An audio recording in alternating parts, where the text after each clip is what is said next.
And I think it's the Master Collector program. Swear to God, I only got my invite this morning myself. So if any one of you think, we get to jump the queue, we don't. We get selected based on certain criteria, and I was very lucky to receive my email invitation this morning. So the Master Collectors program is coming. It's on beta, and I think a lot of the users out there will probably have received similar email as I have today. And that basically is a stage one to make sure it works before we roll it out to everybody. Something that the quality of the new members coming on, like Mitch, for example, he wants to make sure the product is well tested before we just deliver them to the users, and then find out, we need to change this whole thing and we need to take it apart, and we do it. So I do want to summarize last year. There was few things that really took us by surprise, and it was actually never on our roadmap, and that took a huge chunk of our team in development. And that was number one, the bot users. We were spending day and night conquering that issue. That was number one. And there was another major feature that was never on our roadmap that we had to deliver, and that took a lot of time. It was the payout feature. The gems, the in-game gems was never intended to have a payout.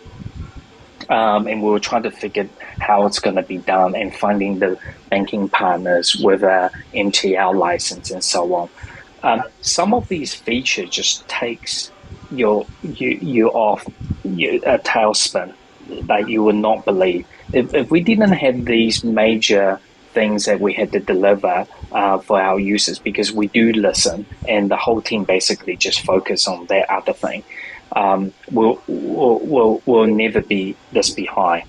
And the beauty about what Mitch is putting together now is putting in teams and products first. Products needs to be good enough to be delivered. And and that's why Dan looks after that whole side of the business, and I look after the other side to ensure that great IPs and collectibles are coming out better and better. And that's why we work so well, and the team functions and can able to deliver a new show every single week to our audience.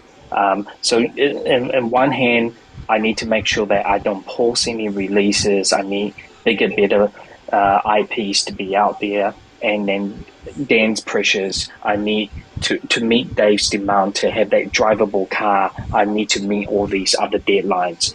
So the teams are basically scrambling, trying to get that done. But now we have, and that the OMI side is all more around the utility side of things. And as I had talked about earlier, the OUP, they'll be commencing work on Q2 this year on the OMI to the NFT on the secondary market.